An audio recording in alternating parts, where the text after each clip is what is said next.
Hello everyone, my name is Dante Lividini. I am currently a senior CG artist at FuseFX, where I work as a generalist on our small team and also specializing in modeling and texture. Like many of us, I started in CG as a self-taught artist working freelance, building my skills and experience working on projects and for studios along the East Coast and around my home base in New England, and eventually for commercial and VFX studios in New York City. I'm grateful for this opportunity to be a speaker for 24 Hours of Chaos, and today Caius Wong and I will be presenting an overview of the rabbit we built for HBO Max's series, The Flight Attendant. So our task was to create a photorealistic rabbit that would behave differently across a number of different shots. It also needed to appear larger than life in a dream sequence shot in which the main character kind of confronts this rabbit, which is a metaphor or symbol for, all of the problems and things that she has yet to deal with.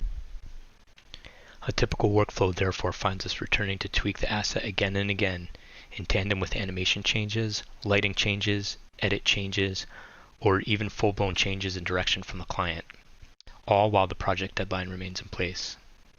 So with that in mind, creating a complex asset which has multiple animations, hair and fur, etc., means we need to plan and organize in order to deal with the many changes that, quite frankly, often have us circling back on things we have already done previously, even as, of course, other changes will ultimately bring us forward.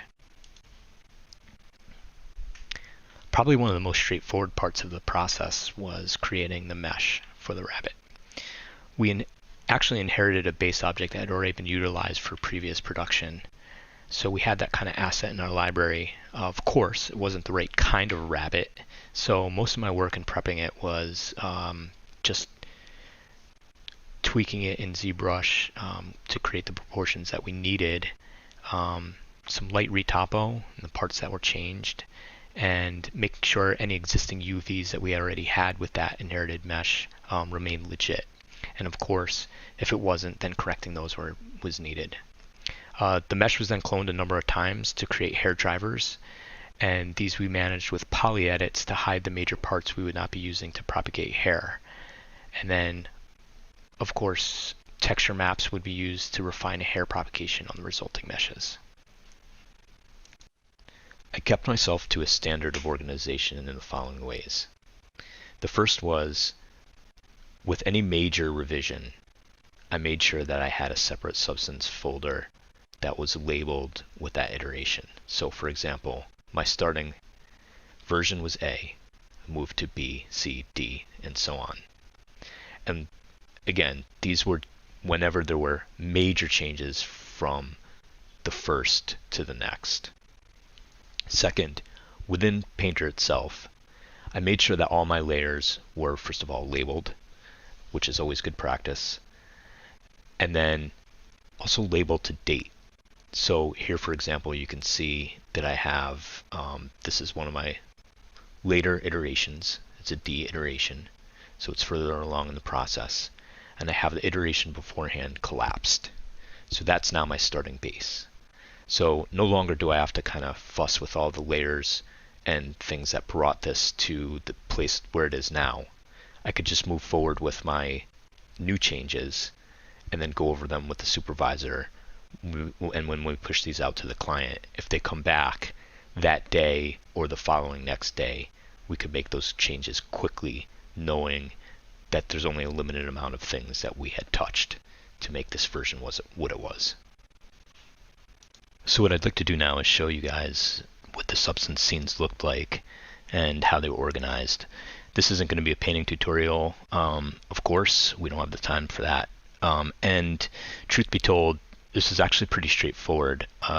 As I mentioned before, the real challenges were just keeping track of all the iterations and getting the hair to look the way that we wanted to with the kind of underlying paint and textures that we were using. So this first scene is the body color. So this was the textures that we used for the geometry itself, for the base geo. As I had mentioned before, our intention was to create a layer that would be able to provide a certain amount of depth underneath as a skin layer underneath the hair. So starts out very simple. This is just the mesh, of course, and the base bake texture maps. So to start, if you'll notice at the top right, we have the name of the texture, which is labeled a version C. What this means is that this was probably the third version that we had done for the space hair. And based on what I'm seeing from the starting point means that I started from scratch, or mostly from scratch. So I'm just going to move through this quickly, show you how I built up these layers and what the end result was. We started with just a base of the project textures, getting some depth in for various places, and then from there I just built up. You'll notice that everything is nicely labeled, so I know what it is, what I had done. I don't see any dates, as I had mentioned before, in this particular scene, so that probably means that I had done this all in one day or a couple of days, and then after we had gotten the result that we wanted, it was kind of finalized and we moved on, and I never went back to it. This is entirely possible, being the third iteration. Again, we had done these so many different times that it's hard to completely remember, but the scene seems to indicate that this was the case.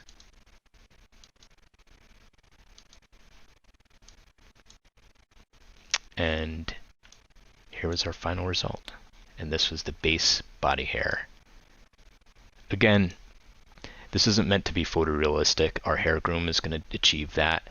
This is to just be underneath and give the underlying skin a sense of color and depth. So next I want to do a brief overview of the textures that inform the color of the hair itself. So once again, note that this is a C version file, so it's a little bit later in my process. I'd gone through this probably about 3 times. There had been some cause for change and landed here. So the scene or texture file starts with a base color that is not dissimilar from the base texture that we were using for the body color I described earlier, and then built up from there. And once again, same organization. I have one grouping that's the base fur and labeled my C, that I had taken probably from a slightly earlier version. And you'll notice that it's very similar to the earlier file that I had showed with the body textures, maybe with a little bit more white in the face as a base. And again, I'm just going to build up. Here I have a collapsed slight lightening of that overall color, and then you can see kind of the different things that I went through to get this effect that I wanted for the hair, the things that were being asked, different oranges. Again, I have some date labels when I might have added certain things or wanted to note when certain things were asked for, and I'm just going to build up these quickly, and then I'll make some comments. Actually, I'll pause to comment on this here. You can see how the texturing is kind of, this scratchy feel to, a scratchy kind of like brush to it. Here you'll see like more flat, muted areas. And I don't know if I've ever intended for this to remain this way. This might have just been a base, but the hair groom is color. The way we have the maps working was going to be informed by this base color, essentially, this diffuse texture that we were using. And this really wasn't an effort to create a hair-like look per se, but rather an effort to break up the colors in a way that would then translate to the hair itself. So in other words, if you had very flat colors here, this whole area would kind of present as this color, whereas here you see a mix of colors, so the way the color comes through the hair groom is going to be less straightforward, and this is really the effort there. So it was just a way to break up that color variation. Other places where I wanted there to be a definite deepness of the color, you could see they're like big deep black lines. So all in all, as a texture, this is pretty ugly. I mean, this is a very amateurish looking texture if you were trying to pass this off as texture work for an asset that you would render. But that's not what this is about. This is about laying down color that informs a completely different process later on down the line. So let me just continue to add this up. Different things are going to break up. Once again, the different colors that you see, lightening them, brightening them, whatever was asked for at the time in the notes that we were getting from either the supervising VFX supervisor or the client itself, adding more spots, so on and so forth. Okay, so I'm going to jump from this C iteration to something that is probably more like where we landed, and this is the D iteration that I had talked about earlier, just to describe some other organizational things. And here it is, starting with a collapsed layer. And at this point, we're just making some last adjustments. So essentially, this is what I started with: collapse down from either an iteration right after the one that I had just presented, or that one itself, and then just moving up. There's only a few details here. You could see, for example, trying to add some detail to the nose area. I think I darkened it again, and maybe brightened up some of these, broke up some of this dark patches on the back. More whisker spots. I have a date here. Added a little bit more black, and that's pretty much it. And then this was exported out and moved to our hair groom. So now let's turn our attention to the really intense stuff, the hair groom itself. And with that, I'd like to introduce the CG Supervisor on the project, Caius Wong. Hello, my name is Caius Wong. I'm a senior effects artist over at Scanline VFX based out of Brooklyn, New York. I was formerly a CG Supervisor and a longtime senior CG Generalist and effects artist over at FuseFX New York City. I'm originally from Chicago, where I started out as a modeler and texture artist for a startup, and then later moved on to an animator in gaming. Eventually, I landed out here in New York City and began freelancing for several years, working from commercial production at agencies and studios to episodic creation and now film. For the following presentation here, I was a CG supervisor as well as a production artist at FuseFX. I hope we can provide some insight into our process as well as a day in the life of working on an episodic show. The biggest challenge to bringing this rabbit to life was creating a fur that felt real enough to trick the viewer's eye, since there were several shots close up on the rabbit's face. The biggest compliment is always when the viewer has no idea something was done in CG. When creating animals, we always gather numerous references, which is key in allowing us to choose what aspects of certain rabbits we wanted to use. Building out the hair system, we use the plugin Ornatrix for its numerous modifiers, which is very handy in 3ds Max.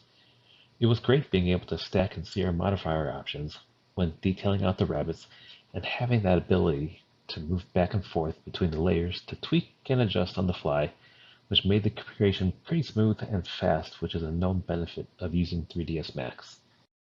In developing the rabbits, my main priority as an artist was creating and grooming the fur, as well as shading and lighting the scenes. We developed a streamlined process when creating any animals, separating the body into sections to have more refined control. So to demonstrate how we get the hair to follow our rabbit animation, right now in the viewport, you see all of our hair on the rabbits. The body right now we're seeing is a duplicate of the renderable body. We're calling it bunny driver mesh. Essentially, that is the same poly count as the body we're going to render, but the driver mesh, we're going to be attaching all of our fur to this geo, but that geo will not be renderable. It's basically here to drive the animation of the fur. So right now we've selected the body, for example, here to show you how it looks like. When we unhide it all, you see we actually have the same face count as the renderable body, but right now we are just isolating it to just this section. That way, if we ever need to make any changes for the amount of faces we want, we can always expand or decrease it. So now that we've seen the section here, we'll show you here this is the renderable body of the rabbit that we want to have. This is the pose this fur should be matching in the end. As you can see, I've already created a point cache of the rabbit in the sitting position. So we're going to take a copy of that. And eventually that will be going on to the bunny driver. So we want to make sure that our original body here, we skin wrap it to this driver mesh. And because it has the same poly face count, it makes an exact one-to-one skin wrapping to that mesh. Then on that bunny driver, we paste an instance of that point cache. That way, whenever we make an update to the animation, the point cache is on the renderable mesh will automatically be updated on our driver mesh. We take the head here now, for example, showing the same thing. The head has the exact same poly count as the renderable mesh, just showing you that it's still hidden, but we've isolated it now just to the head here. It's skin wrapped to the driver mesh. Once we show you the driver, we turn on the point cache. The head will follow exactly the same position as the new animation. So this idea is replicated to all the other hair parts. So now that we've actually constructed it to have this workflow, now whenever we update the animation for the renderable body, it's automatically going to propagate to the fur, and we don't have to think about it again. It will always update with our animation. Here we have our animation controllers that we use to animate all of our rabbit scenes. It's a pretty straightforward rig as far as having the ability to animate as much movement as we can for the rabbit. We had stretchy bones involved for the scenes where either we needed to exaggerate things a little bit, even though this is supposed to be real life kind of animation, or for when, rabbits are fully extended when they're running. We have a little more controllers for the ears because they actually have much more movement than you would think, as well as overall general controls for the rest of the body. And here is our rabbit facial controller. Let me scale it down here to fit into the viewport better. So this one was a little bit more work heavy as we had to make all these morph targets that we ended up wiring into these controllers. But we do have your overall general kind of movement, like blinks, nose for breathing or wiggling, down to adding a fur volume controller where if we needed to make one rabbit look fatter than the other, for example, the option was right there just to tweak that up a little bit. Unfortunately, what happens all too often as you find yourself in the unenvious position needing to light sequences where, because of circumstances, the on-set supervisor is not able to take photos to make a proper HDRI, or they didn't take reference photos of the environment for the scene that you are trying to match to. And for this show, this was no exception. Lighting the outdoor scenes wasn't that bad at all, though. Lighting with V-Ray was pretty easy in this case, using the dome light, and we were able to achieve this one pretty quickly, though. Lighting the interior scenes was a bit of a challenge. We knew going in using V-Ray that would be great because obviously they are very well known for having photoreal lighting that works on everything here. The problem lied not having a scan of the scene taken correctly or measurements, as I mentioned earlier. So we're going off this low-res proxy mesh from our track, and while that tracked on well to help put lights in the room, it didn't actually mean, though, that, say, these lights were in the right spot physically. Like, they may track on well in the footage, but they may not actually be in the right spot for lighting. And while it looked like for us as the artist it was working, the client would have their own thoughts about how they thought things were looking. For example, like the scene where the rabbits are running in from the room in front of the bright window, there is that optical illusion where those objects would appear darker than they really are, even though they're lit from the front quite a bit. That is the same for the clients. You try to tell them, they didn't get it.